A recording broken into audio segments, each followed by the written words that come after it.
Welcome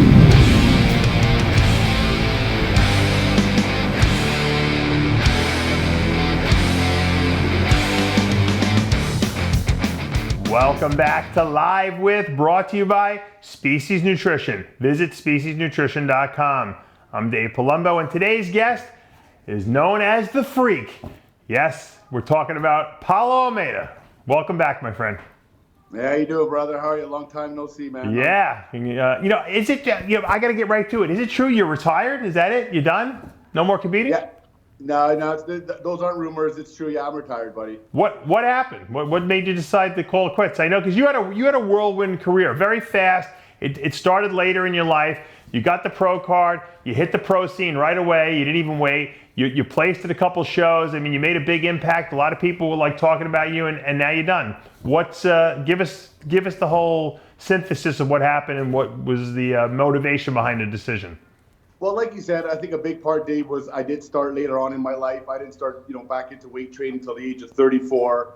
And, obviously, as you get older, priorities change in life and stuff like that. I really feel like I had much more in me, obviously, only having trained 8 years up to now, which is nothing, right, as you know, in this sport, So my body was still fresh and this, that. But, at the age of 42, turning 43 this year, it's just priorities are different now. I'm opening new chapters, and as you know, competing takes a lot out of you, man. And it was a great journey. I would never take anything back. It was an amazing time. And but like I said, life happens. It's time to move on. And bodybuilding's not an easy sport, as you know. It's a lot. Takes a lot out of you. Takes a lot of time away from your family and stuff. And it's time for me to open a new real estate development business. So I want to take the same passion and commitment that I had with bodybuilding and put it towards that. That's something I've been wanting to do for a while. And now is just the right time. You, when you started, how much did you weigh again? Sorry? When you first started bodybuilding, what was your weight? Probably about 200. Yeah, and you got up very quickly to almost 300 pounds, right? How fast did you do that? Probably within about 4 years. Crazy. So, I mean, you have genetics for building muscle. I mean, there's no doubt about that. Oh, definitely. That's why I always preach it. And anytime I post something or I talk to somebody, genetics is number one, like in any sport, really. But, you still got to put in the work, right? Right. Oh, absolutely. And no one worked harder than you did when you were in the midst of it. Now, was it tough to take a step back? People ask me, I competed for 13 years. People said, hey, Dave, was it hard to stop and not be the biggest guy anymore? I said, no, because I kind of got it out of my system. Do you feel the same way? I totally feel the same way. Like, to be honest, also, especially the whole social media thing, that was never really my thing, to be honest. And, getting into it, I had to make a big jump to get into it. But, nowadays, that's kind of what you have to do to get, right, sponsorships and start getting paid. So that was a big jump for me to get into the social media thing, because that's not really my thing, putting myself out there. And, over the years, so stopping competing and doing all that and almost, getting to the point where I'm almost pretty much done with my social media now, it hasn't really been a bad transition. Don't get me wrong, I do look back at some old pictures and some training footage and look and go, wow, that was pretty freaky. Right. And you get that itch, but honestly, the itch is not strong enough for me to come back, that's for sure. Right. So now you have no interest in continuing like your bodybuilding social media and still putting pictures up and all that stuff. Are you just burnt out on it? What was the reason behind backing away from that? Because you had a good following. Yeah, pretty much burnt out. It just wasn't my thing. And social media, since I've been in it only for the last couple of years, I've really seen it change and evolve. And it's getting pretty bad out there. There used to be a lot of better content out there, you see, but honestly, to be honest, a lot of it's just like half naked girls and just like all these like coaches now all of a sudden everybody's a coach, and it's pretty sad to be on there, and I kind of don't want to be part of it. I took a good break of it for the last couple months. I just jumped back on it just to see, give it another whirl, because I'm also 5% Nutrition, who I'm still sponsored with, wants to send me down to the Arnold in next month. So I decided, you know what, I'll jump back on it. I'll do it to the Arnold, and then after that, we'll see how things go. But to be honest, it felt good taking a break from it all. It really is. Oh, yeah, unplugging from that social media world definitely is stress. It takes a lot of stress off. I hate it. Yeah. I love it and hate it because it's a great promotional tool, but it burns you out, Yeah, it really does, man. And, like I said, and the stuff you're seeing on there, especially, like, there's not much out there that's good to see. Like, It's not much good content out there. So like I said, it's just half naked girl pictures with a supplement in their hand. They're promoting like, it's pretty bad. It's gotten pretty bad. I'm into breeding snakes. A lot of people know this, and I have like a snake Instagram page, and I subscribe to all the snake breeders, and I get so stressed out going through all the posts they put up, because they put all the snakes up that like I haven't produced yet, and I start feeling stressed. Like I got to go out there and do it too, and I got to take more pictures. And so not only do I have the bodybuilding social media, now I get the reptile world of social media like putting stress on me. So it does make you start to go nuts a little bit. So it is nice to disconnect. But let me take a step back, because what year did you meet Rich Piana in? 2015. Okay, 2015. You meet Rich Piana. Obviously, Rich is this social media sensation. Even back then, he's big. I don't know if he had started 5% yet or not. But, you guys hit it off. Tell me about that first meeting with Rich and how you guys started working together. Yeah, acquaintance of mine and Rich, who actually founded me on social media. So that's why I can't hate on social media too much, because that's how I got founded, and that's how I got introduced to Rich. So if it wasn't for social media, I would never have gotten founded and brought to Rich, who I could not have asked for a better guy to be sponsored by. Like, like the guy's the biggest, one of the biggest icons out there. So anyways, Edward Connors, as I'm sure you know. Yeah, Ed, He introduced me to Rich. I flew down to LA when it was the LA Expo. He was doing some filming. We met right away. He was like, wow, you're a freak. You're a big boy. And then we did some filming that night. And then I hung out with the Expo just at the booth. I wasn't part of the team yet. I was just hanging around there. He let me hang out, put a shirt on. And I guess he liked the interaction I was getting with a lot of the fans and the way I was handling the fans. And then after that, pretty much he signed me, and the rest is history. And, like I said, I could not have been blessed with a better sponsor than Rich, man. Not only because he ended up being like a big brother to me, and he was a role model, and he helped me out, not just bodybuilding wise, but in life in general. And I still miss him to this day, man. Yeah. Did you see this coming? Did you, hanging out with Rich, did you say, you know what, this lifestyle is just too crazy for him, this might not end well? What do you mean, for him? For him, yeah, for him. No, I think, like he always mentioned before, he was a big boy. He knew what he was doing. He knew that, doing what he was doing and taking what he was taking, could shorten his lifespan. So, he was a big boy, and, but he was definitely left us way too quick. You know what I mean? And, I still can't believe the impact he had on so many people. I stood next to him at many expos, and I was still amazed, even after being at so many expos, the kind of feedback he was getting, the lineups, the 2-hour lineups, the biggest lineups at the expos. It was amazing. And to hear the stories of how many lives he changed is just amazing. How has the 5% nutrition booths changed since Rich has been out of the picture? Is the energy the same there, or is it like what goes on at these booths now? Do you getting the same crowds? Well, to be honest, we haven't had really too many expos since his passing. But the ones we had, it's obviously definitely not the energy. Rich was the man. It was pretty much, he was 5%, and people, would go there for him. I know there's still a lot of love for 5% because of Rich. Yeah. But other than that, it's definitely never been the same. That's for sure. Yeah. How do you see the bodybuilding world? You got your pro card. You get onto the pro scene. Obviously now, much different than early 2000s and the 90s, where it was very hard to get a pro card. Nowadays, there's a lot more opportunities to get a pro card. It seems like they hand them out much more easily. But then again, there's also a lot more people competing. Does a pro card mean the same thing it meant 10, 15 years ago? Definitely not, Dave. And that's kind of another sad aspect of the sport and competing and all that too, is pretty much they're giving them out like candy nowadays. It's sad. It really is. Like, it used to mean something being a pro, and like I'm seeing a lot of these pictures on Instagram and this, that, and I'm looking and this guy's a pro and this guy's a pro, and I'm looking, I'm like, really? Like I don't see it. Like you should be able to look at somebody, whatever class it may be, and be able to say, okay, wow, that guy looks like a pro or that. Like, but it's not like that anymore. It's like they're just giving them out. It seems like it's a big cash grab. That status, being a pro, really doesn't mean much anymore, to be honest. And it's getting worse and worse the more they keep giving them out. The only thing that I can't say is I really like the new classic division. I think that was a great division that they brought in. Really opened up an area for a lot of guys because, unfortunately, a lot of guys don't have the genetics or the structure of the build to be in the open class. So, and they're a little bit too big for, say, the physique class. So I think it's a great class that they open.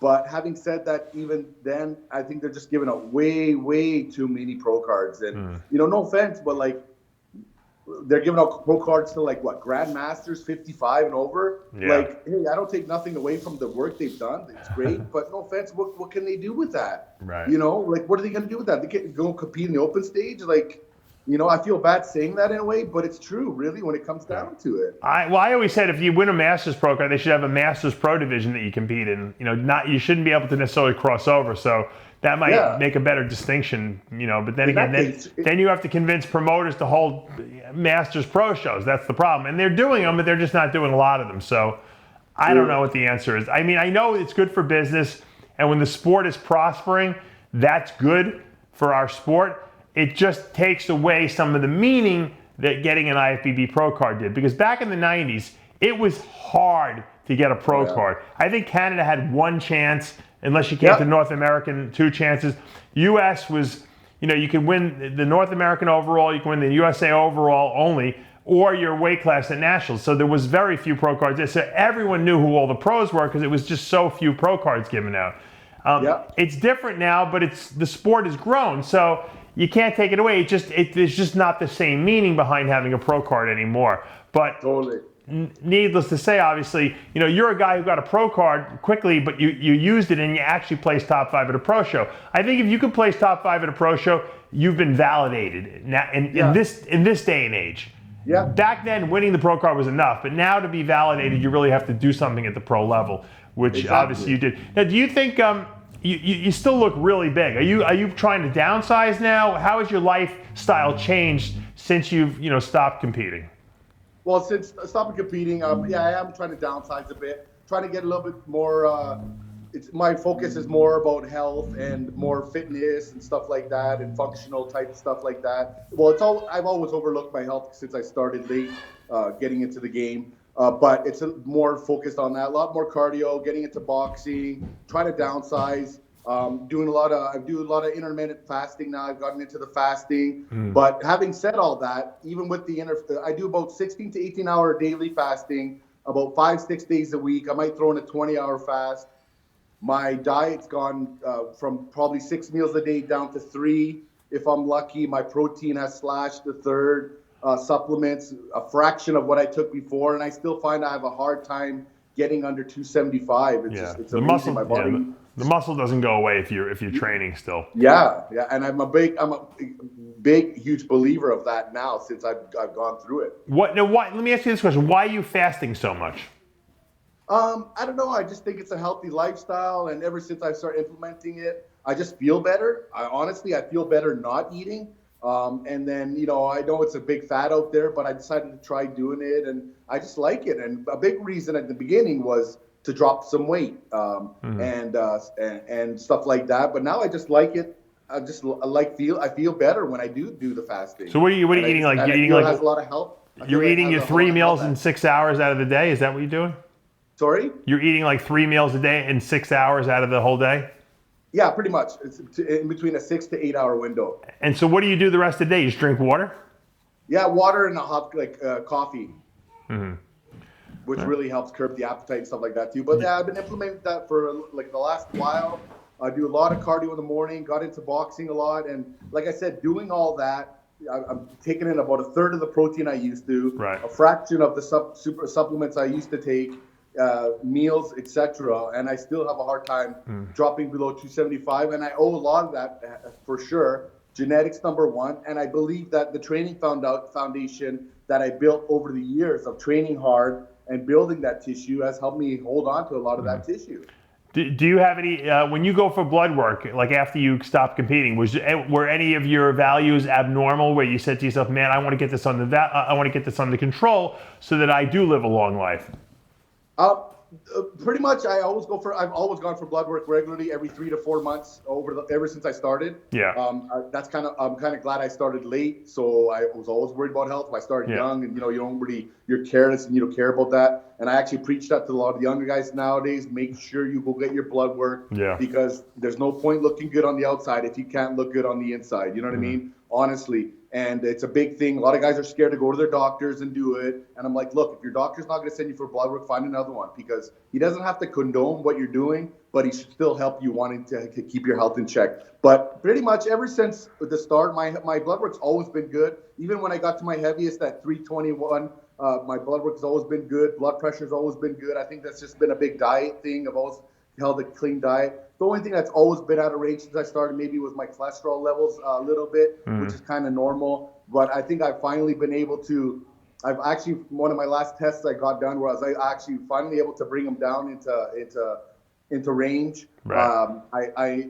I owe a lot, I think, to the fasting, the cardio, and also implementing a lot of healthy fats, flaxseed, etc. over the last couple of months, which has finally helped me bring that cholesterol range into range. So I'm really happy about that. How is kidney function and all that? Like all creatinine, good. That's one of the number things I watch out for. I've really listened to a lot of the guys in the sports, like you yourself, Dante Crudell, a lot of guys Matt Porter, a lot of guys I respect in the field, and I've always asked for advice and this, that, and they post stuff up, which is the best. I've always learned from things like that, and that's one of the main things I look out for is kidneys, because I know that's one of the number one things I look out for. Sure. I've actually helped a couple friends that have been, lower levels get their kidneys back functioning proper, because that's one of the biggest things we got to watch out for, and a lot of guys don't. And honestly, all it takes is a $50 blood pressure monitor. I think we lost Paulo there for a minute. No, but it's true. A lot of people, and the reason I asked Paulo this is because you see a guy that big. Oh, here we got him back. You see people like Paulo's size. A lot of guys are not checking their blood work, and they're not checking their kidney function, and they're not checking their cholesterol levels, and so these things do get out of hand. Before you know it, you retire, and then you look at your blood work, and it's a mess. So I have yet to see a bodybuilder who's actively competing and working out who has normal blood work. It just doesn't exist. Paulo can tell me all he wants that it's normal. There's always things out of range. Liver enzymes are never in range because those have those are really influenced by weight training. A lot of times we see them super high and super elevated. A lot of times the cholesterol is skewed, low HDLs, which should be higher, and then high LDLs, which should be lower.